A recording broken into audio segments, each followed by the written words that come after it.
What you're about to hear has been documented by NYPD case files, telecommunications engineers, and survivors. Some are still alive. Some became something else entirely. This is Episode 1, Static Memory. Maya Alvarez sits at her station, headset pressed to her ear, 34 years old. Dark circles permanently carved beneath her eyes. 6 years of overnight shifts have left their mark. 11 p.m. to 7 a.m. the hours, when desperation peaks. Maya is exceptional at her job. Her save rate, 89%, far above average. But she doesn't think about the 89%, she thinks about the 11%. The ones who called, promised help, and died anyway. Call 2847 appears on her screen. A woman's voice. Anxious breathing. Traffic noise in the background. She's outside. Somewhere exposed. Somewhere dangerous. She gives her name. Jessica Lim, 34 years old. Jessica stands on the Manhattan Bridge walkway, at that very moment. The city sprawls below her, a galaxy of lights that no longer feels like home. Job lost 3 months ago. Apartment slipping away. Boyfriend gone. Mother ravaged by Alzheimer's. For 43 minutes, Maya listens. Not performative listening, but deep excavating listening. The kind that understands being heard is sometimes the only thread keeping someone tethered to this world. She takes notes. Flags the call. Uses every technique. Slowly, methodically, Maya talks Jessica back from the edge. Not with empty words, but genuine presence. Acknowledgement that pain is real. That suffering matters. That choosing to stay is courage. By 1:06 a.m., Jessica agrees to get in a cab. Jessica promises to go to the crisis center on 9th Avenue. Her voice changes. The tears still there, but different now. Less like drowning. More like crying. Maya stays on the line until she hears the cab door close. The static of movement. Life chosen. Call resolved. Case logged. Next caller waiting. Maya marks it successful and moves on. She has no way of knowing that in less than 2 hours, Jessica Lim will be dead. That this conversation will haunt her in ways she cannot yet imagine. Maya's apartment in Washington Heights is 4 flights up in a pre-war building. The kind real estate agents call charming. The kind residents call falling apart. It creaks and groans like something alive. The radiator clanks, sirens wail outside. She arrives home at 1:17 a.m. Microwaves leftovers, she barely touches. Scrolls through her phone with numb autopilot. Too tired to sleep, too wired to rest. By 1:45, she's in bed, staring at the ceiling, listening to the building settle. Maya is a light sleeper. Years of night shifts shattered her circadian rhythm beyond repair. The smallest sound wakes her. A door closing, a car alarm, ancient pipes protesting. Which is why she knows, with absolute certainty, her phone does not ring at 3:17 a.m. She's awake, staring at darkness. Her phone sits silent on the nightstand. Then the screen illuminates, casting shadows across the room. A voicemail notification appears. From 646-555-0127. Timestamp 3:17 a.m. But the phone never rang. The ringer is on, she checks, though she already knows. No missed call notification. Just a voicemail, appearing as if conjured from nothing. Maya stares at it. Spam call, probably. A glitch, wrong number. She presses play. But the phone never rang. The ringer is on, she checks, though she already knows. No missed call notification. Just a voicemail, appearing as if conjured from nothing. Maya stares at it. Spam call, probably. A glitch, wrong number. She presses play. Static first. White noise of a bad connection. Then Jessica Lim's voice, clear and eerily calm. Thanking Maya for listening. Saying she's at peace now. That it's finally quiet. She can't hear the traffic anymore. Or her thoughts. Just silence. Thank you for trying. The message ends. Maya sits up in bed, heart hammering. She plays it again. Same message, same voice. Definitely Jessica. The Queen's accent unmistakable. The particular cadence of her speech. Maya calls the number back immediately. An automated voice responds, clinical and impersonal. The number you have dialed is not in service. Please check the number and try again. Maya pulls up her work call log. A violation she justified months ago for follow-up purposes. She finds Jessica's call. Incoming at 12:23 a.m. Duration, 43 minutes, 17 seconds. The number matches exactly. 646-555-0127. Maya calls the crisis center. Marcus, the overnight supervisor, sounds half asleep. Has Jessica checked in? No. No record of her arrival. Maya's hands begin shaking. She opens her laptop. Types Jessica Lim Manhattan into the search engine. Results load with agonizing slowness. Third page, a news article. Posted at 1:47 a.m. Woman dies by suicide at Manhattan Bridge. The article is brief. Clinical. Jessica Lim, 34, of Queens, found deceased at the Manhattan Bridge walkway. Police responded at approximately 2:43 a.m. Death investigated as apparent suicide. The third suicide at that location this month. Maya reads it 3 times. Checks the timestamp article, posted at 1:47 a.m. Updated at 2:15 a.m. The voicemail arrived at 3:17 a.m. Jessica Lim died at 2:43 a.m. The voicemail came 34 minutes after Jessica was already dead. Maya sits in the darkness of her apartment, laptop screen the only light. She tries to construct a rational explanation. Wrong person. Mistaken identity. A cruel prank. Someone who knew Jessica, who knew Maya talked to her, who somehow got her number, and no. None of it makes sense. As dawn bleeds gray light through her window, Maya cannot sleep, will not sleep. She listens to a dead woman thank her. Listens to the terrible calm of someone who made their final decision, who found peace in the only way left. The couple next door has stopped arguing. The radiator has stopped clanking. For the first time since moving into this apartment, the building is completely, utterly silent. Maya lies awake until dawn, trying not to think about the voicemail. Trying not to think. When her alarm sounds at 10 a.m., Maya reaches for her phone. 3 more voicemail notifications. All received at 3:17 a.m. All from numbers she doesn't recognize. All while her phone never rang. All while she lay awake in suffocating silence. She doesn't listen to them. Not yet.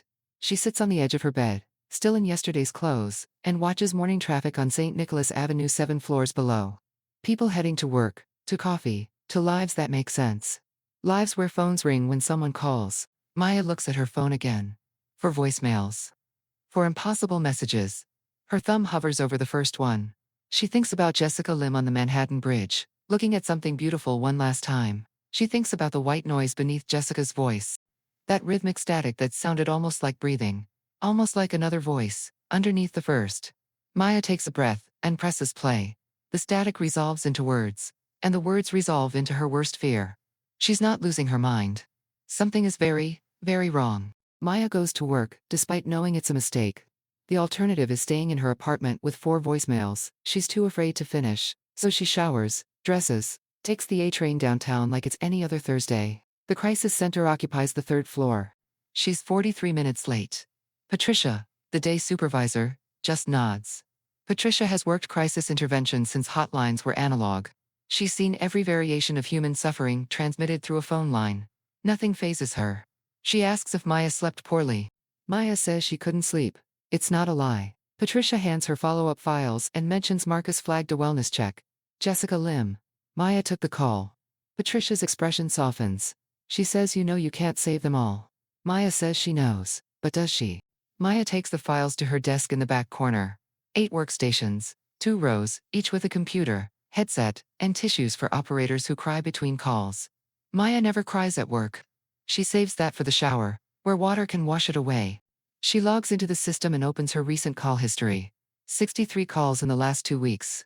She's been picking up extra shifts, covering for others, volunteering for late nights nobody else wants. The calls blur together. A catalog of human pain. Maya opens another tab. New York Times obituaries. Then the Post. Then the Daily News. She starts cross-referencing 20 minutes later. She finds the second match. David Chen, 41, Brooklyn. Died unexpectedly January 5th. Maya remembers the call. 3 nights ago, 2:13 a.m. David drinking, crying about his ex-wife and daughter. Maya talked him down. Got him to promise he'd call his AA sponsor in the morning. 36 minutes. She checks her voicemail log. There it is. January 6th, 3:17 a.m. Her stomach turns over. She keeps searching. Third match within 10 minutes. Alicia Rodriguez, 28, passed away suddenly. January 4th. Maya's call about prescription medication, 41 minutes. Voicemail received January 5th, 3:17 a.m. Fourth match. Marcus Wilson, 55, died at home. January 2nd. Voicemail January 3rd, 3:17 a.m. Maya's hands shake so badly she must stop typing. For calls. For deaths. For voicemails after deaths occurred, all at exactly 3:17 a.m. She's barely aware of standing, walking to the bathroom, locking herself in a stall. Fluorescent lights buzz overhead. Someone scratched tired into the metal door, deep enough to leave grooves. Maya sits on the closed toilet and tries to breathe. In through nose, out through mouth. What if she's causing this? What if something about her calls, Her voice, her presence in their final hours is the catalyst. For people, for calls, for deaths. She thinks about Ethan Marsh, the Columbia student from 3 years ago. 5 people, 5 for 5. Maya presses her palms against her eyes until she sees stars. She won't let herself cry. If she starts, she won't stop. And there are still calls to take, people who need her, people she might save or might stop. She whispers to the empty bathroom, "Stop it." But she can't stop. Her mind runs calculations, searches for patterns. What did she say to them? What specific words? Was there a phrase she used, a tone of voice, some subliminal trigger embedded in her attempts at comfort? Some poison disguised as help. Maya stays in the bathroom 7 minutes. When she emerges, Patricia is by her desk. Asks if she's okay. Maya says yes. Just needed a minute. Patricia doesn't look convinced, but doesn't push. She puts Maya on emails for the rest of the day. No calls. Not a suggestion. Maya spends 2 hours responding to crisis emails. Slower than calls, less immediate, but still urgent. She types responses on autopilot. Her real attention focused on the second monitor, where she's pulled up the archive system, the recordings she's not supposed to access. Maya has had unauthorized access for 8 months. She justified it initially as improving her technique, learning from her calls. That justification lasted about a week before she started using it to listen to Ethan Marsh's call on repeat. 237 times. She pulls up the first archived call. David Chen. The recording loads. She plugs in earbuds and presses play. Her own voice first, professional and caring. David's voice, slurred with alcohol. She listens to the entire 36 minutes. She sounds competent, like she knows what she's doing. And beneath it all, so faint she almost misses it, there's something else. Static, not random, has rhythm, cadence. It pulses in the background, barely audible beneath their voices. Maya turns volume up, isolates the frequency as best she can with limited controls. It sounds almost like breathing, or words spoken too low to understand, a murmur underneath the conversation, present throughout the entire call. Maya's skin prickles. She pulls up the second call, Alicia Rodriguez. 41 minutes. She skips through, listening for the pattern. There. The same rhythmic static. The same almost voice buried in background noise.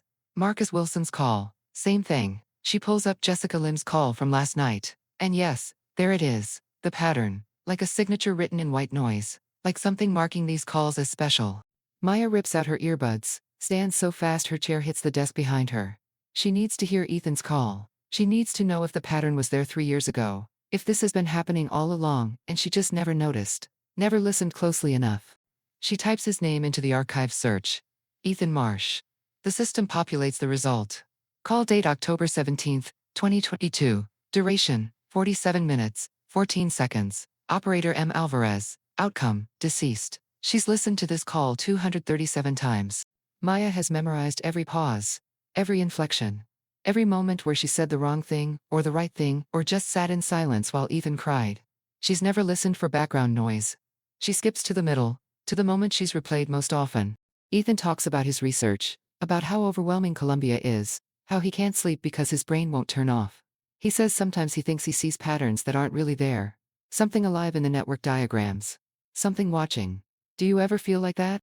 Maya hears herself respond about isolation, about not trusting perception. And beneath their voices, her stomach drops the same static pattern. The same rhythmic pulse. It's there. It was always there. The pattern has been in her calls for at least 3 years. Maybe longer. 5 confirmed deaths, all with the same acoustic signature, embedded in the call recordings. All recipients of voicemails at 3:17 a.m., after their deaths. Maya is dimly aware that she's hyperventilating. The office tilts around her. She grips the desk edge, tries to ground herself. Patricia appears, concern etched in every line of her face, asks when Maya last ate. Maya can't remember. This morning, she lies. Patricia calls it, pulls her up gently but firmly. They're getting food. Then Maya's talking to Dr. Reeves. No arguments. Maya's too shaken to resist. Dr. Reeves has an office on the 4th floor. Small, carefully neutral. Soft lighting, comfortable chairs, white noise machine ensuring privacy. Maya's been here once before during onboarding, when counseling was mandatory. She feels exposed now, vulnerable. Dr. Reeves is in her 50s, with silver locks and a calm presence most find safe. Maya just feels seen. Reeves says Patricia is worried. She's worried. Maya looks exhausted. Maya admits she hasn't been sleeping well. How long? Years. Since starting this job. Hard to shut off. The calls follow you home, Reeves observes. Yeah, Maya confirms. Reeves nods like she expected this. It's common in crisis work. Internalizing others' trauma. Self-care isn't optional. It's professionally required. She pauses. Tell me about last night's call. Jessica Lim. Maya's jaw tightens. What about it? Patricia said you seemed particularly affected by the outcome. A woman I spoke to for 43 minutes died an hour after we hung up. Of course I'm affected. But you're taking it personally, Reeves says. There's a difference. Maya looks at the clock. 3:47 p.m. Another voicemail waits on her phone that she hasn't listened to yet, maybe more than one. Maybe they've been accumulating all day while she sits in this office talking about self-care and professional boundaries. Am I responsible? Maya asks. For what? Reeves responds. For the people who die after I talk to them. If I was better at my job, said the right things, would they still be alive? Reeves leans forward. You know the answer. We've discussed the limitations of crisis intervention. We provide support, resources, connection. We can't control what someone does after they hang up. But what if? Maya starts, then stops herself. What if what? What if there's something in my voice that makes them do it? What if the calls themselves are toxic? What if I'm just a vector? Nothing, Maya says. I'm just tired. Reeves studies her for a long moment. Maya, I'm going to be direct. You're experiencing symptoms of vicarious trauma and possible burnout. You need time off. Real time. When's the last vacation? Maya doesn't know. A year or two? That's not sustainable, Reeves says. I'm recommending at least a week starting next Monday. Use it to rest, see friends, do something unrelated to crisis work. Can you do that? Maya nods, because it's easier than arguing. She's not taking a week off. She can't. If she stops working. The session ends with Maya promising to seriously consider the time off and return for follow-up next week. She agrees to everything, shakes hands, takes the elevator back down. It's 4:30 p.m. Her shift ended at 4, but she goes back to her desk anyway. She needs to listen to the rest of Ethan's call, map the pattern, understand what it means. But when she logs into the archive system, a red banner appears. Access suspended. Contact system administrator. Maya's heart stops. She tries again. Same message. Patricia appears beside her desk. It flagged unusual access patterns on your account. They've temporarily locked you out pending review. She doesn't sound angry, just tired. Maya, were you accessing calls outside your quality assurance schedule? There's no point lying yes. Whose calls? Patricia asks. Maya hesitates. My own. Just reviewing my own calls to improve technique. For how long? A few months. Patricia sighs. You know that's a violation. Protected data. We'll need a formal meeting tomorrow. But for now, go home. Actually go home and rest. Maya collects her things mechanically. Bag, coat, phone. The other operators don't look at her, but she feels them not looking. News travels fast in offices this small. She takes the elevator down, walks into January cold, stands on the sidewalk trying to remember how to exist. Around her, the city moves at its usual frantic pace. People rushing to trains, to homes, to dinner, to anywhere but here. Maya's phone buzzes. Text from her brother. Mom's birthday dinner is Saturday. You coming? She doesn't respond. Instead, she opens her voicemail. 5 new messages. All received at 3:17 a.m. She hasn't listened to any except Jessica's. Her finger hovers over the second message. Received January 6 from David Chen's number. She stands on the midtown sidewalk, people flowing around her like water around stone. She presses play. Static. Then David's voice, clear and peaceful, thanking Maya for the other night, saying she was right. He didn't think he could face another day, but she helped him see there was another way. He found it. The quiet place she talked about. No more pain. Thank you for showing me where to go, David's voice says. The message ends. Maya stands on the sidewalk in Midtown Manhattan, 5:17 p.m., darkness falling over the city. She listens to the third voicemail, then the fourth, then the fifth, all of them thanking her, all of them at peace, all of them dead. By the time she finishes, it's dark and cold, and Maya looks up at buildings around her. Glass and steel stretching toward a sky she can barely see. She thinks about Ethan Marsh. About the 47 minutes they spent on the phone. She thinks about the static pattern that was there even then. The rhythmic pulse buried beneath their voices. She thinks about how Ethan kept saying he saw patterns that weren't there. Something alive in the network. Something watching. What if he wasn't delusional? What if he was right? Maya pulls up her calendar and sets an alarm for 3:15 a.m. If voicemails come at 3:17, she wants to be awake and watching when they arrive. She wants to see if her phone will ring this time. She wants to know what happens in those 6 minutes. In the dead space of night, when the city holds its breath, and the network whispers to itself in voices that sound like the dead, she wants to understand the pattern. Even if understanding it destroys her. Even if the truth is worse than the mystery. Because 5 people are dead. 5 calls. 5 voicemails received after death, all at 3:17 a.m. And somewhere in the static, in the rhythmic pulse beneath her conversations, something has been listening, learning, waiting, and Maya Alvarez is about to discover what.